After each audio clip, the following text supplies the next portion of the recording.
अस्सलामु अलैकुम वरहमतुल्लाहि वबरकातुहू। उम्मीद है कि आप तमाम खैर आफियत से होंगे। आज की इस वीडियो के जरिए से 3 अहम मसाइल हम आपके सामने पेश करने वाले हैं। पहला मसला ये है कि अगर किसी शख्स ने साली के साथ जिना कर लिया है, बीवी की बहन के साथ हम बिस्तरी कर ली है, तो क्या बीवी हराम हो जाएगी? क्या मियाँ बीवी के दरमियान निकाह टूट जाएगा या निकाह सलामत रहेगा, निकाह बाकी रहेगा? दूसरा मसला ये बतलाने वाले हैं कि अगर किसी ने अपनी सास के साथ जिना कर लिया है, हम बिस्तरी कर ली है, तो क्या इससे भी निकाह टूट जाता है या निकाह नहीं टूटता है? और तीसरा मसला ये बतलाने वाले हैं जो खुद मुझसे भी पूछा गया है और काफी ये मसला पूछा जाता है कि बीवी पास मौजूद है, यानी बीवी निकाह के अंदर मौजूद है, तो बीवी के मौजूद होते हुए क्या उसकी बहन से शादी कर ली तो क्या शादी मोतबर होगी या शादी मोतबर नहीं होगी? ये तीनों मसाइल इंशाअल्लाह ताला आज की इस वीडियो के जरिए से हम आपको तफसील से बतलाने वाले हैं।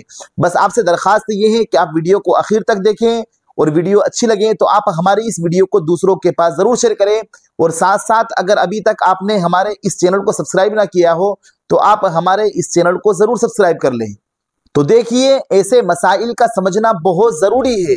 बहुत सारे लोग कहते हैं कि क्या ऐसे मसाइल भी बतलाना जरूरी है, तो मैं ये बोलता हूं कि हाँ जरूरी है, इसलिए कि बहुत सारी चीजें ऐसी हैं जिसको शरीयत ने हम पर हराम करार दे दिया है, लेकिन हम उसे हलाल समझकर करते हैं, और बहुत सारी चीजें ऐसी हैं जिसको शरीयत ने हराम नहीं कहा है, हलाल कहा है, लेकिन हम अपने कम इल्मी की वजह से या इल्म ना होने की वजह से उसे हराम समझते हैं।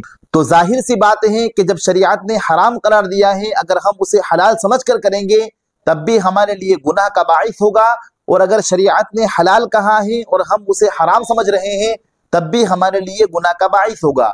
तो लिहाजा इस मसले को अच्छी तरीके से याद रख लें, ये बहुत अहम मसाइल हैं। तो देखिए, अगर किसी शख्स ने अपनी साली के साथ जिना कर लिया, हम बिस्तरी कर ली, तो उससे बीवी हराम तो नहीं होगी, अलबत्ता जिना करने का उसे गुनाह मिलेगा, बल्कि और औरत के साथ अगर वो जिना करता तो उससे भी ज्यादा गुनाह साली के साथ जिना करने का उसे गुनाह मिलेगा, इस वजह से कि उसने अपने करीबी रिश्ते को तार तार किया है।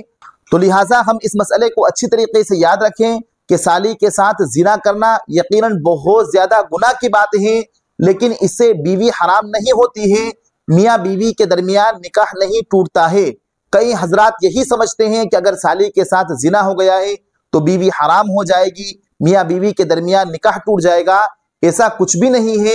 हम ये नहीं बतला रहे हैं कि आप साली के साथ जिना करें अल-इयाज़ बिल्लाह, या साली के साथ जिना करने की दावत दे रहे हैं, बल्कि हम आपको शरीयत का मसला बतला रहे हैं कि शरीयत ने यह हुक्म दिया है कि साली के साथ जिना करना भी हराम है, बल्कि और औरतों के मुकाबले में ज्यादा बड़ा गुनाह है, लेकिन इससे बीवी के निकाह पर कोई फर्क नहीं पड़ेगा, बीवी हराम नहीं होगी।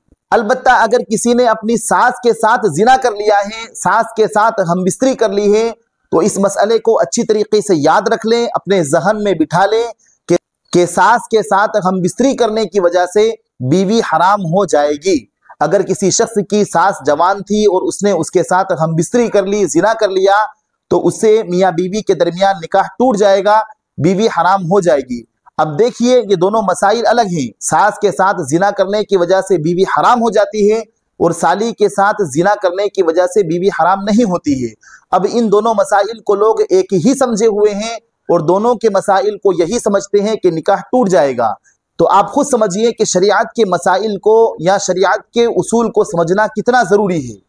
अब अगर शरीयत के मसाइल मालूम नहीं होंगे तो जो चीज शरीयत ने हलाल करार दी है उसे हराम समझेंगे, और जिसको शरीयत ने हराम करार दिया है उसे हलाल समझेंगे। अब रहा तीसरा मसला, ये जो मुझसे भी पूछा गया था, और ये मसला पूछा भी जाता है कि बीवी के मौजूद होते हुए, बीवी के निकाह में होते हुए क्या उसकी बहन के साथ अगर निकाह कर लिया तो निकाह होगा या नहीं होगा?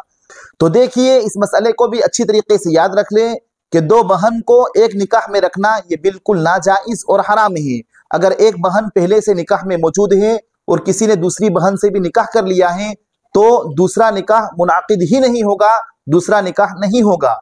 हाँ, अगर पहली बहन को तलाक दे दी है फिर दूसरी बहन से शादी की है तब तो निकाह मोतबर होगा, लेकिन पहली बहन निकाह में होते हुए दूसरी बहन से अगर किसी ने निकाह किया है तो इस निकाह का कोई एतबार नहीं होगा, ये निकाह शरीयत के एतबार से वाकई ही नहीं होगा। तो उम्मीद है कि आप इन तीनों मसाइल को अच्छी तरीके से समझ गए होंगे। और ये तीनों मसाइल जो हमने आपके सामने पेश किए हैं, ये मुख्तलिफ किताबों से लेकर हमने आपके सामने पेश किए हैं। अगर आपको ये हमारी वीडियो अच्छी लगे तो आप हमारी इस वीडियो को दूसरों के पास जरूर शेयर करें, साथ साथ हमारे चैनल को सब्सक्राइब करें। फजज़ाकुमुल्लाहु खैरन व अहसनल जज़ा। अस्सलामु अलैकुम व रहमतुल्लाहि व बरकातुहू।